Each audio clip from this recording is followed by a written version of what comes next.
Well, we were playing ball, but now she decides she'd rather chase the sky raisins. Any bug, beware. She's on the hunt.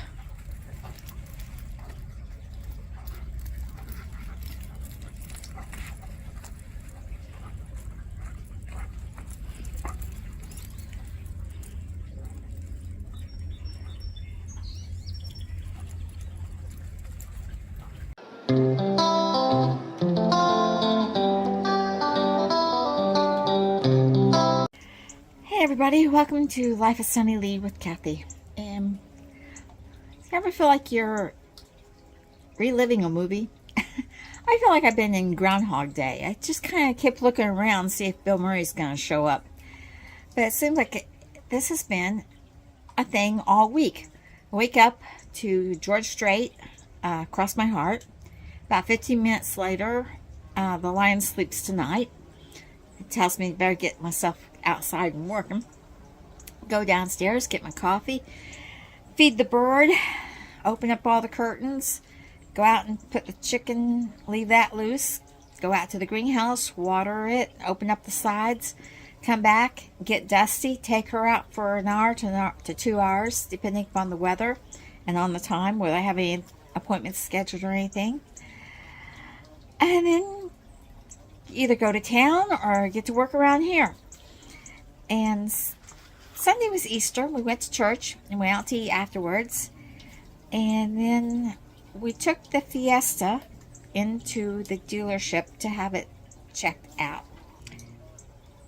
And we were supposed to have it in there by Monday morning, 8 o'clock. So we took it in the night before. And then when we got home, Sean came down to spend the night and spend all day Monday with us. And on Monday, according to the regular things that we usually do, we took took Chris into town to get some new clothes. And I picked up a couple of new clothes also. So we got some new clothes. And then the Fiesta, we checked on it. It was not ready. So luckily, Sean was going to work about the same time as Chris was going to work. And so he dropped Chris off. And then he went on to his job. And so that meant we just had to go and pick up Chris at 4 o'clock that morning, next morning. So on Tuesday, we were up early. At least he was. I got up long enough to say, hi, bye, be careful. And so we got Chris back home. And I started training Dusty on her walking. We had kind of not done that so much this winter because it was cold and snow and stuff, and it was hard to walk in the snow. But now that it's pretty enough, we're working on the loose leash walking again. So we've been doing that every day, and she's doing much better at the door with the threshold and with weight. She's doing much better with her place command. On Friday, she actually stayed in her place command for 20 minutes until I released her. So that is a big improvement. And we're still having some trouble with once I tell her that she can go out, she kind of rushes out the door. But at least she sits there and waits for the door to fully open now. So that is a big improvement. We checked on the Fiesta on Tuesday, and they said it needed to have 2 motor mounts replaced, and they thought the transmission was okay. All right, that's not bad.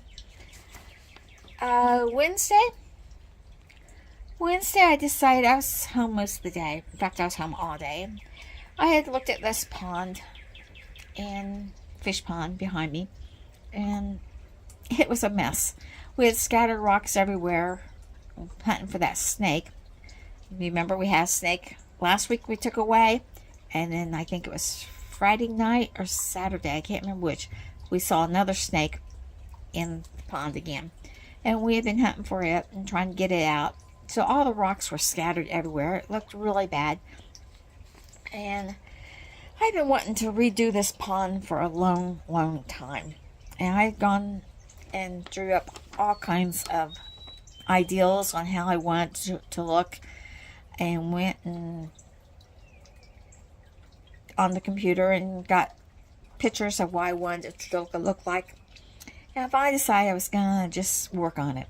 So I removed all the stones from around the pond. And then I started putting them back one by one the way I wanted them. And watching out to make sure there was no snake. And Bill had gone to town that morning. So when he got home, I told him I was going to start reaching into the pond and get the filters out and clean them. Took the de-icer out because it was no longer needed. I don't think we're going to have any weather. It's going to freeze the pond over this late. I hope not. And took the de-icer out and hooked up the main filter that has the UV light that's supposed to kill the algae. Hooked it up, and I hooked up the waterfall. After I redid the waterfall, I took all the rocks out. Anything that the snake could hide under, it's gone. There's nothing for that snake to hide under. So it's not going to crawl underneath any of these rocks. All these rocks are set either into the ground or there's dirt up around them. And so there's no hidey holes for the snakes to get into. So I did that, reset the waterfall, and had it about where I wanted. It had the fountains running, had everything going. So I decided to sit here and take a break. And no longer had I sat down, and I turned around and looked, and there was that snake coming back into the pond. And at this point, I had 3 goatfish left. So I started chasing it around, got it out, chased it out, couldn't catch it. It was too fast for me. And I went ahead and finished what I was doing. I was planting some, transplanting some divisions I had taken from the flowers around back, because I always wanted this pond to be decorated with flowers around it, and I never gotten to that point. And my husband came out and he goes, "What are you doing?" And I said, "Being very careful not to run into the snake, because it was back, and I think it's behind underneath that yucca plant over there." Well, he got his gloves on. He went over to that yucca plant, and sure enough, the snake was there. It came running and got back into the water, and had to chase it out of the water again. And finally, he caught it. He walked it down to the river. Hopefully, it's not the same one that he walked back down to the river last week.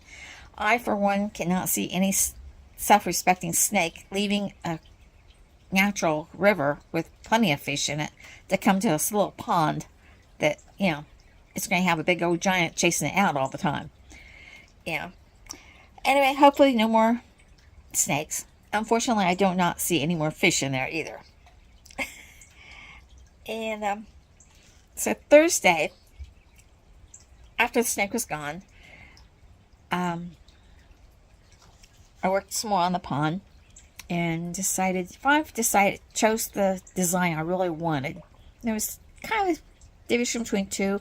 Bill likes one really well, and I like the other one real well, so I kind of combined the two together.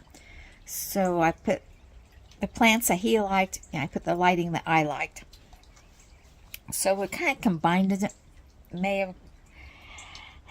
So we had to go and get some plants. So we went to Columbus for Chris's meeting, and while he's in the meeting, we'd go out to eat, and then we stopped at Walmart on the way home, because I had checked Walmart, Home Depot, and Lowe's to find out what the best price was for some creeping phlox and some English daisies.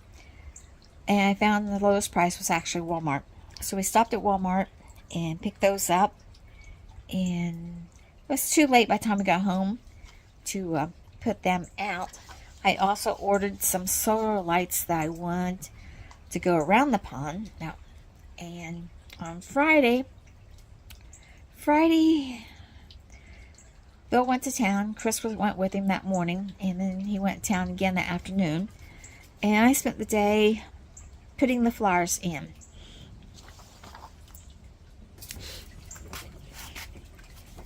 Now I put the creeping phlox in the front, and I put the English daisies in the back.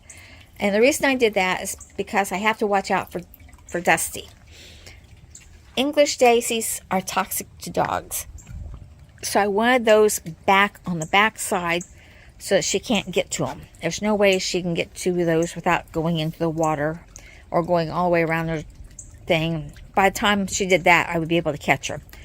So I put English daisies there and English daisies there. And then I bought 2 ferns starts, but they look terrible, so I really doubt if they do any good.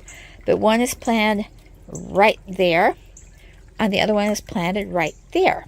Hopefully they'll grow. Now I added this sedum, I think sedum. I added 3 of those. 1, 2, 3. And then across the irises were there, and those irises were there, and those over there were there. I added a row of daylilies right underneath the window there. Then I added daylilies here and here. Hopefully those will grow up enough to kind of hide the pump, on the, not pump, but the filter. And then in front here, I added some creeping phlox and creeping phlox. And then later, my solar lights came, so I put the solar lights around. They're turned on, but I don't know if it's going to be enough daylight for them to actually work or not. We'll find out. They came here late in the day, so they only get about 3 hours of sunlight before it gets dark. So hopefully we'll find out if they look okay. Like I said, I don't see any fish in there. The filters are doing a wonderful job of clearing it out. I can now see to the bottom, which I couldn't before. So that is what I've been doing this week. And like I said, it's all done. It's just a matter now of watering these flowers, new transplant flowers every day. And hopefully they will grow. It looks kind of sparse right now, but I don't want to overgrow because I know what the heights of them are going to be. And kind of leaving room for them to grow out. And did the spacing, like I said, 12 inches for the creeping phlox and 12 inches for the 12 to 18 inches for the sedum, and the rest is pretty much was there before. But hopefully it will turn out the way I really want it to look. I'm really pleased with the way it's turning out right now. Not going to put any fish in there until I make sure no more snakes show up. So it's going to be about a week or so before I decide to put any fish in there. And I'll keep looking, see if I can see if any of those fish are still there. They might be hiding underneath, because these water lilies are in buckets and planters that are submerged. And that way it gives the fish a place to hide from snakes and stuff. So they might still be in hiding underneath there somewhere and just not coming out yet. So we'll have to see. Saturday I finally got to start working in the garage to clean it. Okay, the only other thing this week that's happened again last week, was I found another one of those little teeny weeny ticks on me. This time it was on my leg and I found it. So be very, very careful and check yourselves. These ticks are super, super small. Just have a picture of one next to a dime. And that shows you how small they are. You think it's just a speck of dirt until you try to flick it off. And then you realize it's attached or it's a bump. And that's when you know that's a tick and not a speck of dirt. So make sure you check yourself, check your kids, check your pets. Put flea collars on them or flea medicine, whatever the vet recommends for your animals. And be safe. Like, share, subscribe, and I'll see you in the next video. Dream big and follow that dream. Bye, everybody.